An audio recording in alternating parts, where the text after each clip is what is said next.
Hey, we're back. Welcome to another episode of Sports, of course, with Jonah and RPF. I am your host, Jonah. With me, as always, is RPF. We had a little bit of a layoff because it was, in case you didn't know, the holidays.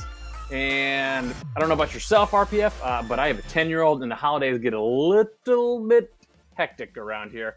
But we have a great show lined up for you today. We are going to get into Thursday Night Football, which covers this Thursday, which is the Cowboys and Titans. A lot of action playing out in the NFL world.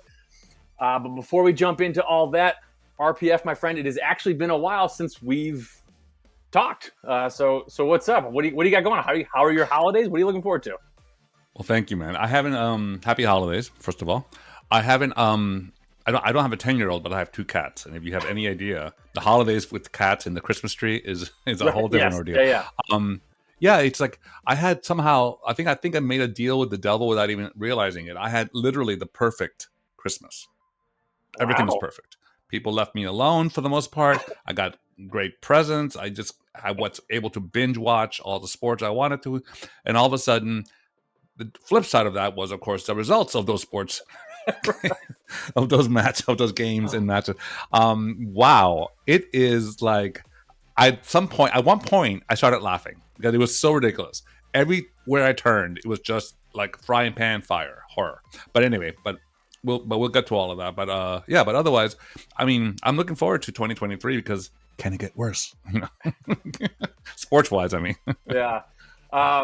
So I guess we'll jump into this real quick because we're kind of going to start looking forward more so than looking back. But it, like I said, it has been a little while since our last episode, and in that time, I'll speak to my own team. The Patriots have lost 2 games, just like both of them.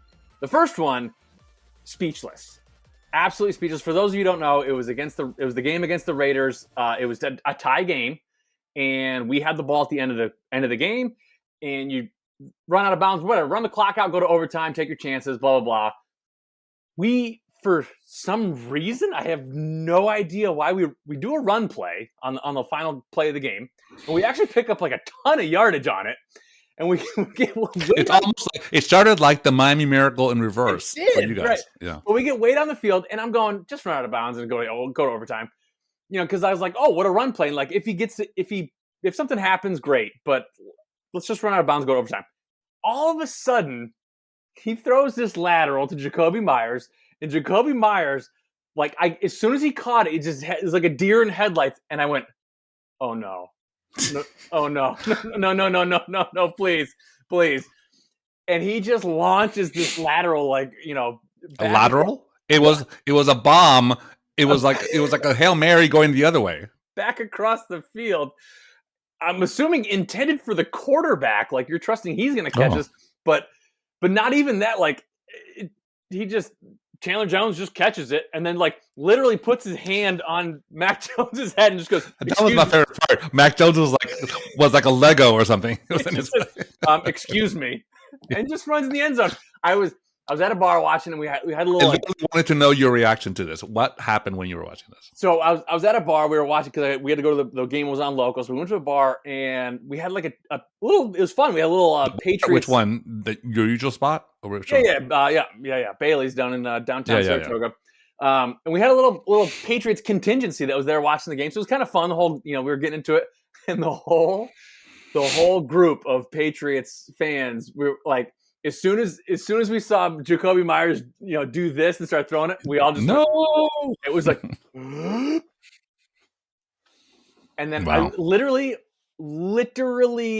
speechless. I couldn't believe it. And then last weekend, granted, before the game started, I didn't think we had any business being in contention against the Bengals. But then there we are. We find ourselves playing an amazing second half, and like this is what the Patriots have been doing to me all year. Amazing second half, and I'm like, oh my gosh, like here we go, like we're gonna beat the Bengals, and then we're gonna be set up for this little run down the stretch. We're gonna make it, and we are down by 4, right? I think down by 4 at the 6-yard line. First and 6. Fumble. First and goal, yeah. Fumble. Yeah, sorry, first and goal at the 6. Fumble. Yeah.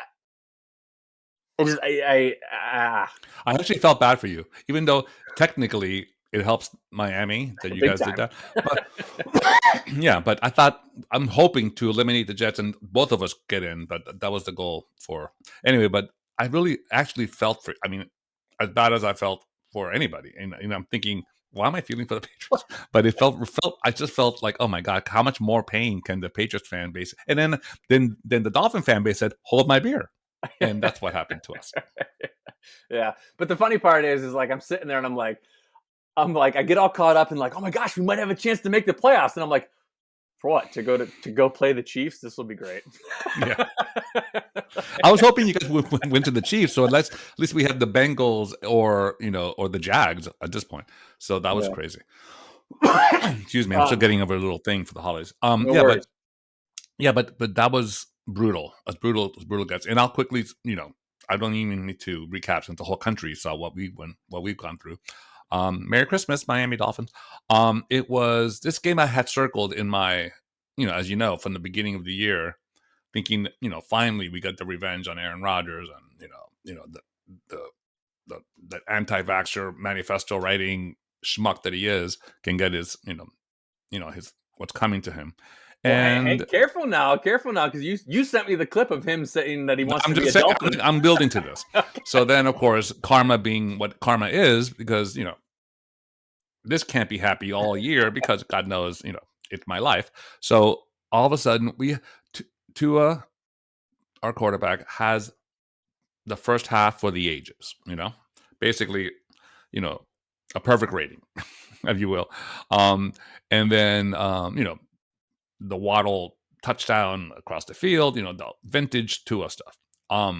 This year, and then second half happens, and by the way, we should have been up by at least 10 more points because stumbles in the red zone and lucky stuff from the Packers, but anyway, ended up being a touchdown ahead at halftime. We come out in the second drive of the third quarter, and Tua rolls out and he's pressured, but he gets the ball out to the underneath guy, and the minute he released it, he was tackled and hit and fell forward. And I said to Marco, I said, oh my God, he hit his head. I said it. He hit his head. I'm always watching his head. That's all I care about. Yeah, I think that's what the whole world. I said he hit his head. And I said, we're going to lose this game. In fact, he needs to get out of there. And I said it. And I said it out loud. And I put it on Twitter and did the whole thing.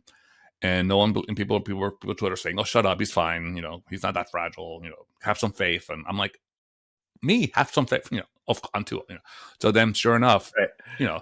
Did you see the play that he was like scrambling and he was being pressured and he just pushed the ball out for some reason, like a shuffle pass to nobody?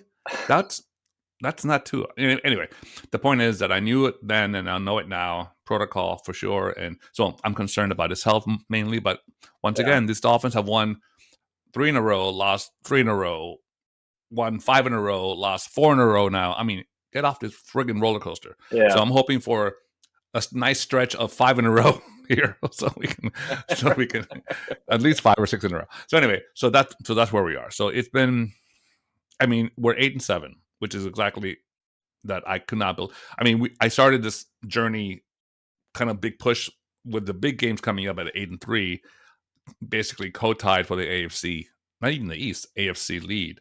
And then now we're in position in the last wild card position, pending what happens this week. Wait for it, 2 things happen that are just me so well that you'll love, that I love. One, Teddy Bridgewater. The entire season is riding on Teddy Bridgewater, and I have no words for that. Secondly, in New England in the winter in December, against Bill Belichick, which Then secondly, we have Aaron Rodgers, who is basically Jonah's nemesis and enemy number 1 for sports, of course, and saying not only being a gentleman and civilized and human about the whole Tua situation. I mean, he became this erudite, concerned human being about QB1 for us. Then he's being interviewed on live television after the game, completely gracious, completely logical, and nice. And then he says something completely like emoji, bug eye emoji, when he says casually within between M dashes in the sentence, the Dolphins have a great team, and this is a place I like to play someday. Blah, blah, and keeps talking, and I'm like, what? Did anyone hear that? If Aaron Rodgers has Miami in its sights, and with this ownership group, oh my god, it would be.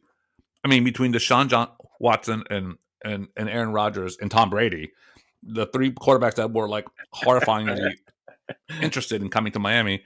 Yeah. I'm just praying for Tua's health, to say, needless to say. So anyway, there we are.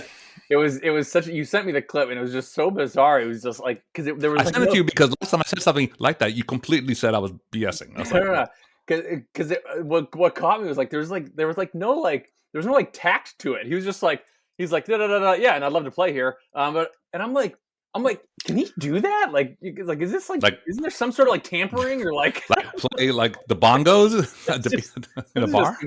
Completely blatant. Anyway, yeah. So that was unexpected, to say the least. Okay, well we have our listeners caught up on our own woes. Yep. Let's go forward. Obviously, a lot has unfolded since we last got together. Let's get into Thursday night football happening tonight. We have the Cowboys and the Titans. All of a sudden, the Titans are fighting for their lives against the Jaguars to take that division. The Cowboys, are playoff bound, but up and down. So it seems we're going to talk a little bit about both these teams, but I want to start with the Cowboys. So it would appear, given the recent skid of the Titans, it would appear that the Cowboys would be set up to win this game. My question to you, RPF, would be is we know they're going to make the playoffs. I think you and I both had them as Super Bowl contenders. Do you still have them in the Super Bowl? And if not, how far do you have them going? I have them in the Super Bowl, and I'll tell you why. I think what they are, I don't think any team wants to play them. Any good team wants to play them. In fact, they proved it last week against the Eagles, which were allegedly the best team in football right now. Without Jalen Hurts, I got to argue. Yeah, okay. But again, this season, it's without everybody. Every team has without everybody. So I have to argue that game was too close, meaning with Jalen Hurts, I don't think they pull it off. I don't think they pull it off. Okay, the point is that they won the game, right? So to me, is the Cowboys, I don't think the Cowboys are a team that no one wants to play, certainly in the early rounds of the playoffs. So I think they're going to be stomping around, and I think they will get to the championship game. Probably a rematch with the Eagles, if I had to guess. But I do think the Cowboys they were my preseason pick to go to Super Bowl from the NFC, and they still are. Did they get there as smoothly as I thought they should? No. I mean, they should not be losing to some of those teams that they're losing to. But they certainly are stepping up against the better teams that they have to. So I think a team like that plays up, and I think they're in the right trajectory, particularly if they go in with a little swag against the hobbled Titans that are just. Talk about the Dolphins spiraling. The Titans have just gone off the cliff. And anyway, we'll talk about them in a second. But I think the Cowboys are well-positioned. I mean, if you have to fight against, the Niners with Garoppolo and Brock, and then you have the Vikings are, as we know, paper tiger in some ways. They're like, but that comeback the Vikings did, I just can't get over still. That's just insanity. And then the Eagles are, they're great, but are they great in the playoffs with three teams or maybe two teams that they have to play? So I don't know. I think the Cowboys and Eagles in the NFC Championship is a pretty solid bet for me. Okay. I don't think they make the Super Bowl. I don't. You think Green Bay comes back in a miracle? I mean, what's crazy is, both divisions, I'm looking at them right now, both divisions, the wild card is like, I don't want to say wide open because obviously some of these teams at the bottom, there's a lot of teams tied at 7 and 8. But you know what? A lot of those teams at the bottom of 7 and 8, like Green Bay, for example, needs a lot of stuff to happen along the way. Yeah. But the fact that there are 1, 2, 3 teams at 7 and 8, and then you got the Commanders at 7, 7 and 1. There's a lot to digest there. But here's what I'm saying. Like every game is meaningful on Sunday, basically. Yeah, there's a ton. We're going to talk about that on Saturday's episode.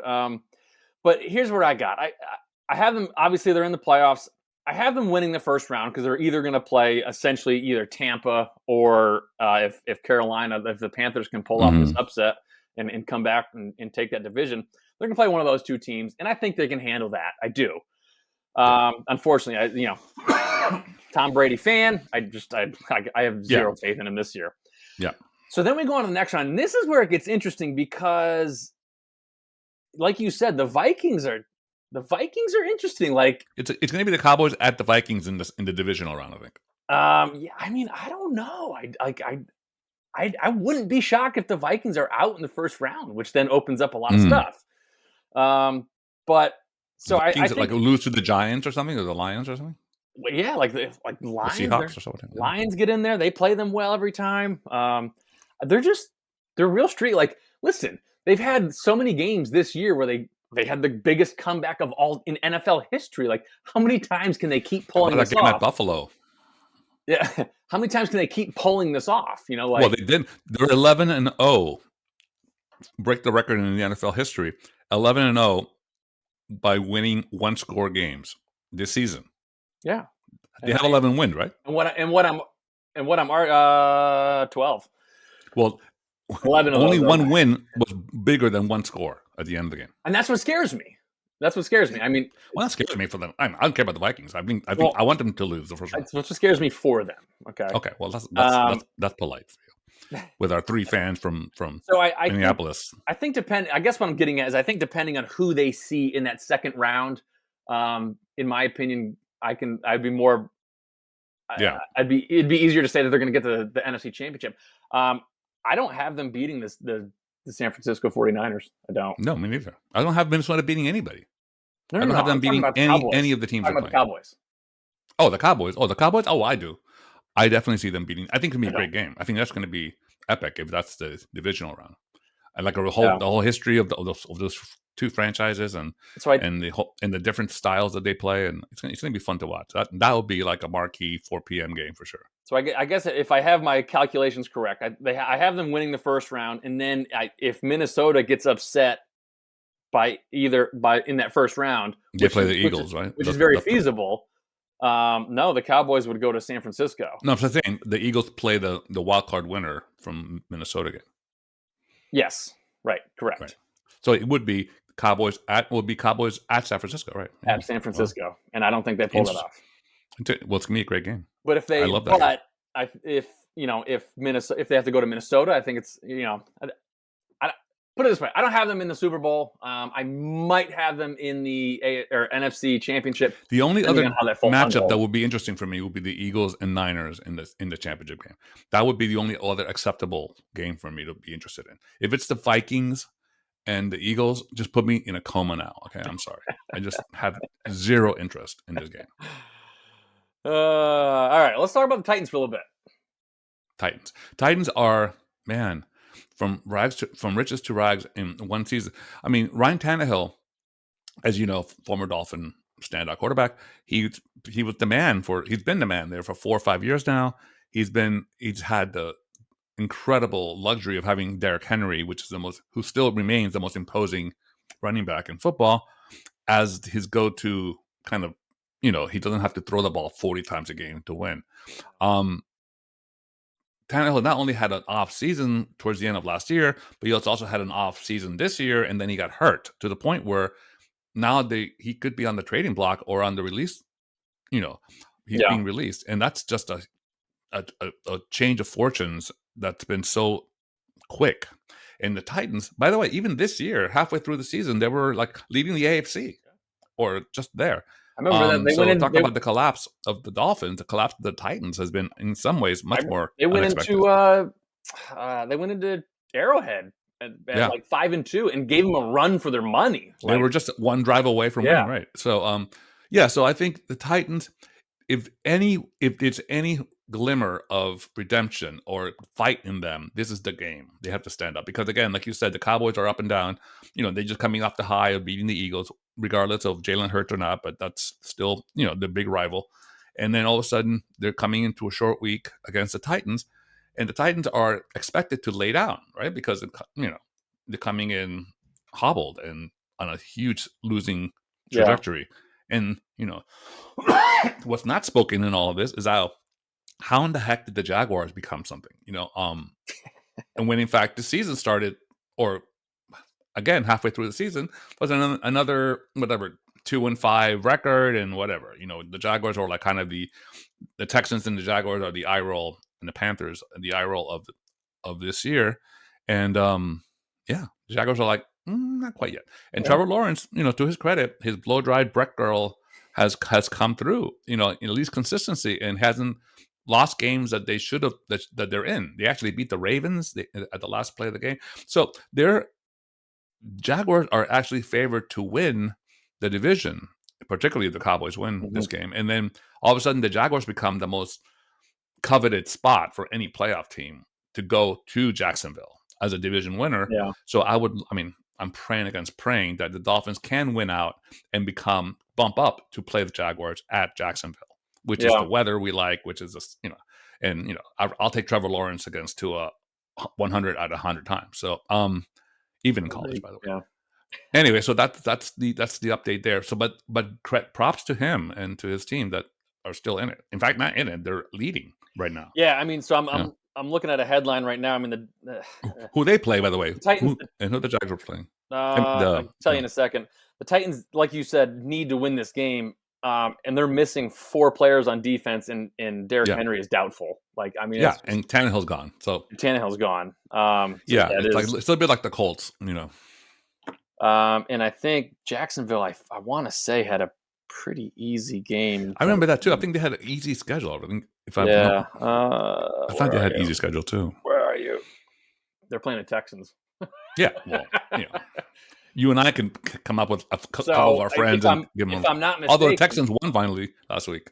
If I'm not mistaken, if the Titans lose, it's win and you're in for the Jaguars. Wow. So then that means if Miami wins out, I wonder if that's the math, if that's correct. If we win out, and do we bump up to number 6 and play?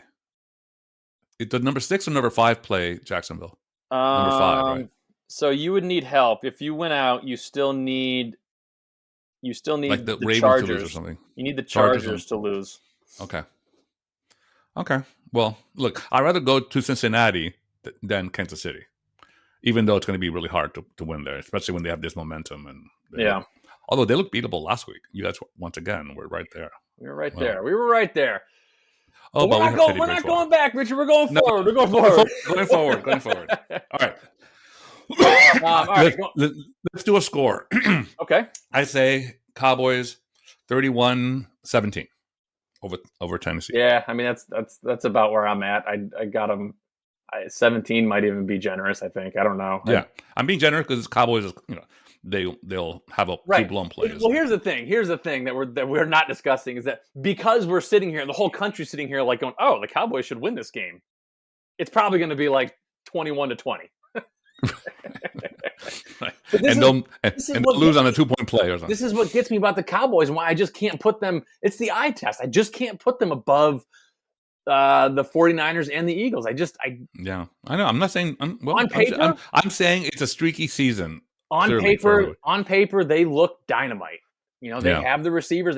They have 2 phenomenal running backs. I think. I don't know. I think they're going to pull it together. They're going to get their shit together and make a run. So let's see. Do you think like Jerry Jones, like just like, do you think he just dies? Like if they win, he just like gets the trophy and then that's it. That's a deal he could have made in some basement somewhere. I think. I mean, he still has his hair, right? His natural hair. So I think that's another deal he made.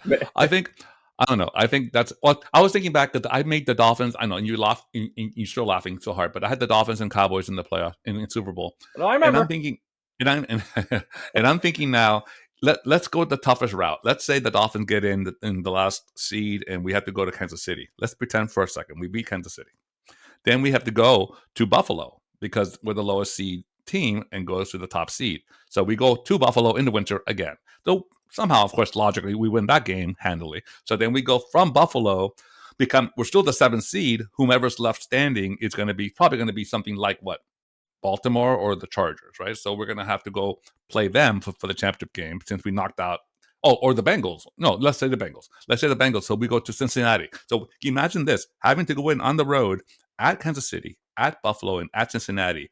Who would be a more deserving Super Bowl champion than the Dolphins if we had to go the hard way, on the road to the 3 best teams in the AFC. So that I'm thinking, or we can get the Jaguars. Doesn't that go for any wild card team, essentially? You know what I'm saying? We can get right. AFC. I'm saying we can get the Jaguars, stumble on playing the Ravens, and then or something. We can somehow finagle, and then we get the Chargers in the championship game. I'll take that much better. But anyway, so here we are. Here we are. And speaking of here we are, let's get a little RPF right now. What's on your mind right now? Two things. One is obviously that what we touched upon already. What's the concern for Tua for his health? This is his second protocol. He's always been an undersized quarterback. He's always been this kind of like, all the question marks about him before the draft, and his injury prone and everything else. And it is it's my concern is not injury prone. My concern is his life, right? Is this, if this is I kept thinking, if this is my kid or my brother or my friend, what would I tell him? Yeah. And I'm so torn because nothing I would want more than the Dolphins to have Tua, this year, because without him, we haven't won a game, frankly, not one game. But until I see the NFL's full report, I'm just worried about him. So, I'll leave it at that. I'm really concerned for Tua. If there's any question about if it's up to them to decide, meaning the Dolphins and Tua, what to do, then I'm going to recommend Tua sit out. Because if this is year 2 of a career that could be 10 more years, or it could be it. So if he's not careful. So I think as hard as it is, yay, Teddy Bridgewater. I'm the new president of the fan club. Yeah. Okay. So that's my concern for Tua. The hard answer to that for me is if it were a great friend or a son of mine, I would tell them to stop. Yeah. I think maybe I don't know if it should be this year or stop forever. Forever. Okay. And that's a whole different call. And here's why. And I don't know if this is scientifically backed or anything, but for me, just visually, it was that second concussion actually. It was the one where he got slammed to the ground.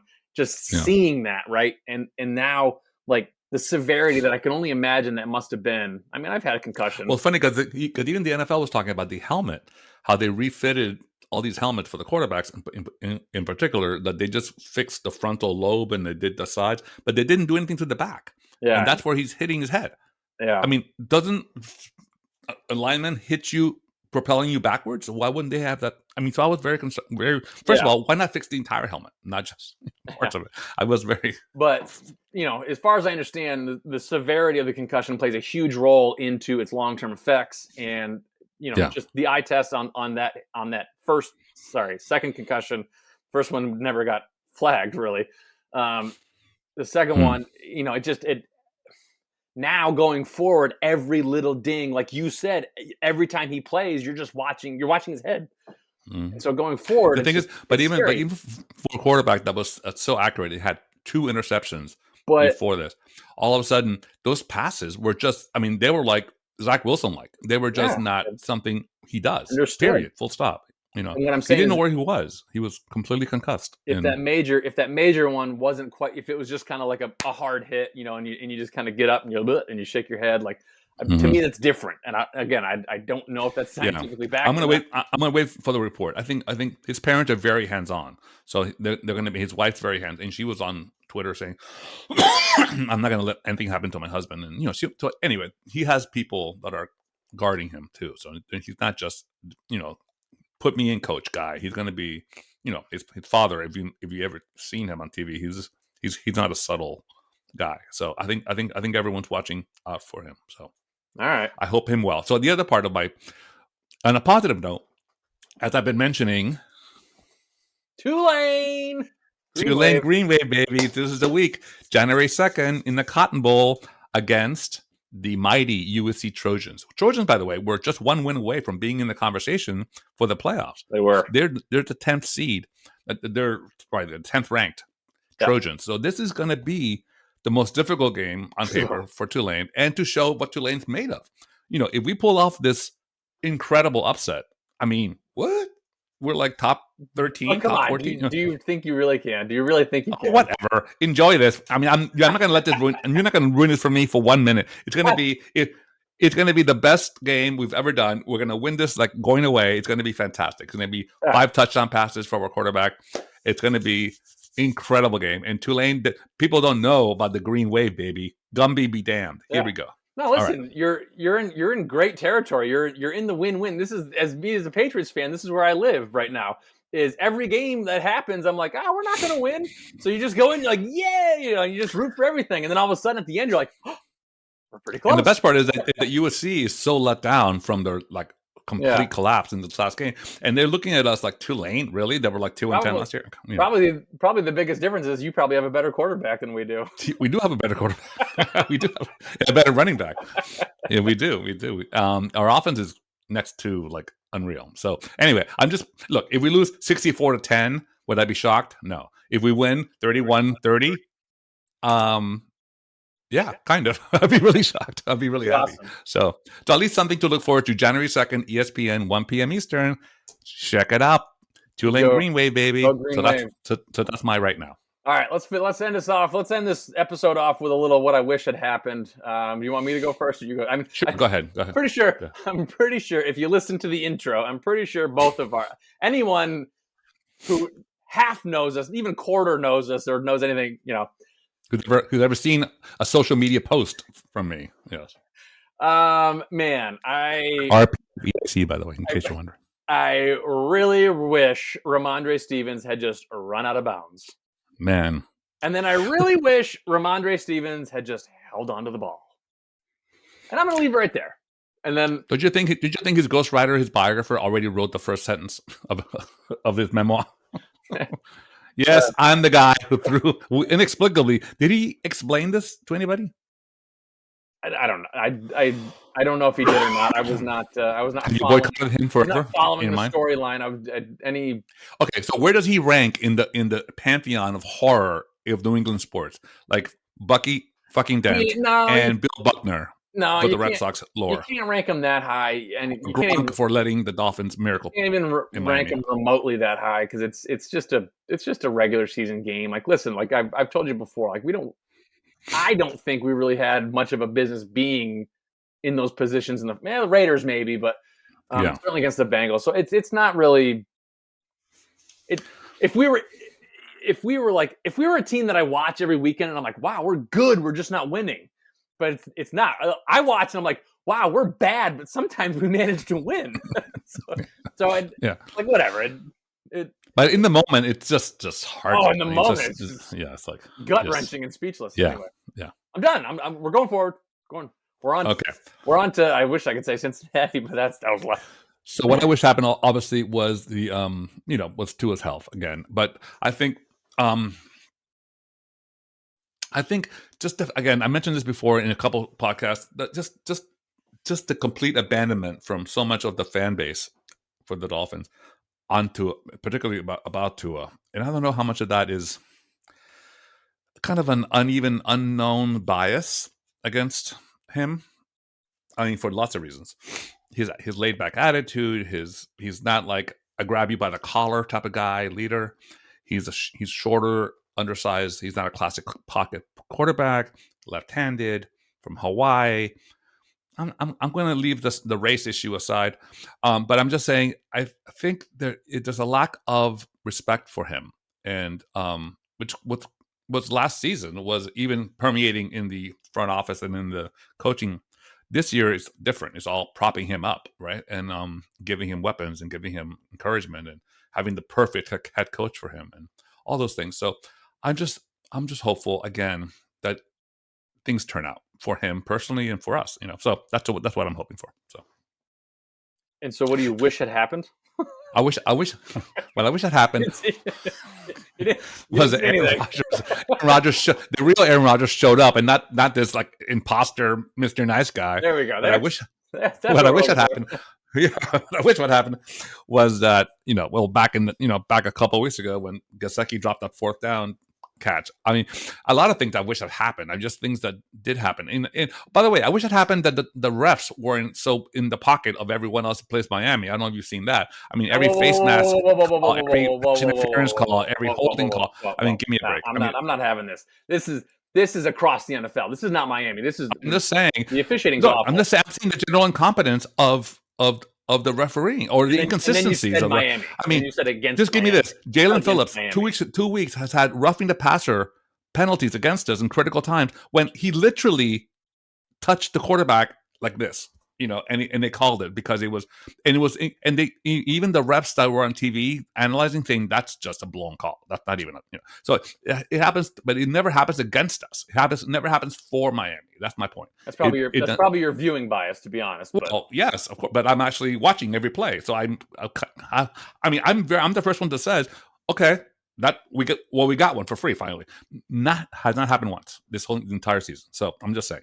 But look, that's just weak T sideline stuff. We should never be in a position to be reliant on one play to win or lose. So I think that's been the issue with so many weapons, so much promise, so much consistency in the middle of the season, and all of a sudden for it to be 0-4, the worst possible news, health issues again for Tua. It's just like the dark side of the moon just appeared. But on the flip side, for the first time in a long time, we control our own destiny. Winnable games against two teams that are interdivision rivals. It's all on us, It's now it's really make up or shut up, Put up or shut up. So I'm hopeful. I wish that happened was that we were not in this position, and obviously, but I think going forward, I think we are going to have a fun game to watch. By the way, this is the one game that you and I. What percentage? What needs to happen if the Patriots beat the Dolphins? By the way, if we lose to the Patriots, we still win if we beat the Jets. I mean, we still go into the playoffs if we beat the Jets. So what has to happen for you guys? Not necessarily. No, 100%. If we lose to it's not. We win. We go into the playoffs now if the Jets lose and we win this game on Sunday, and we're in for sure. If you win Sunday. If we win Sunday and the Jets lose to Seattle, we're in. Right. But if we lose to the Patriots and the Jets lose to Seattle, we still go in if we beat the Jets. We have an 82% chance to go in or something. So wait a second. Anyway, so this is not. Hurry up! The clock's ticking. He's going to look this up. I don't think that's true. Okay, well, next podcast. Let's clear it up then. Okay, because if we win on Sunday, we jump you. We go ahead of you. Okay, and then who do you play the last game? The Bills. Okay. This is a moot point. Anyway. Okay. No. I'm just saying it does. If just because you beat the Jets doesn't mean you're in. No, but I think that's what. Well, I just read this, so I'm going to look it up. So go ahead. You're assuming you're assuming that we'll lose. No, I'm not to assuming the I read it. You're assuming that we'll lose to the. Well, then whoever you read it from is assuming that we will lose to the Bills. If Dolphins, okay, go ahead. Anyway, we're going to talk about that in Saturday's episode when we get into the wild card madness. That's all we got for today's show. I hope you had a fantastic time. I know that we did, and you can find us everywhere that you listen to all of your podcasts, Apple Podcasts, Spotify, Podbean, all the good ones. And we can find us over on YouTube, on our dedicated YouTube channel, as well as social media. I got the answer. NFL.com. Sorry to interrupt. If Miami loses this week against the Patriots and then beats the Jets, they would need New England to lose against Buffalo to make the playoffs. Dolphins will miss the playoffs if they lose the remaining. It is what you just said. Funny, because then the other people assumed already that you guys were losing to the Bills. It's so weird. Okay. Interesting. That will make it 2 weeks of nail-biting torture for both of us. Perfect. Yeah. Now throw into that scenario, maybe the Bills have clinched whatever they need to clinch, and they bench everybody, right? Anyway. Yeah, and Teddy Bridgewater becomes their quarterback. Okay, yeah. You can also find us on social media, which is Instagram and Twitter. Just go search Sports, of course, with Jonah and RPF, and we'll pop right up. Thank you so much for listening, and we will see you Saturday.